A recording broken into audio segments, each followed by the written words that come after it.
தேர்தல் களம் சூடுபிடித்தது. திமுக, அதிமுக, பாரதிய ஜனதா உள்ளிட்ட கட்சி வேட்பாளர்கள் இன்று மனு தாக்கல். தேர்தல் ஆணையம் கடும் கட்டுப்பாடு. விஷம் மாத்திரையை தண்ணீரில் கரைத்து குடித்தார். ஈரோடு மதிமுக எம்பி கணேசமூர்த்தி தற்கொலை முயற்சி. ஆபத்தான நிலையில் ஆஸ்பத்திரியில் சிகிச்சை. ஈரோடு பெரிய மாரியம்மன் கோவில் திருவிழா. அலகு குத்தி தீர்த்துக்குடம் எடுத்து பக்தர்கள் நேர்த்திக்கடன். நீண்ட வரிசை நின்று கம்பத்துக்கு புனித நீர் ஊட்டினார்கள்.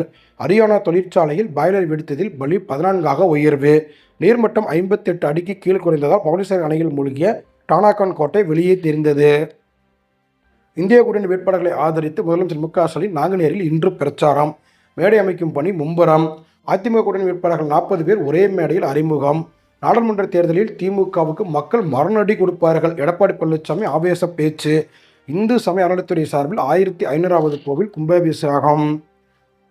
வால்பாறை அருகே வனப்பகுதியில் திடீர் காட்டுத்தீ. மரம் செடி கொடிகள் இருந்து நாசம். கட்டுமஸ்தான உடலை காட்டி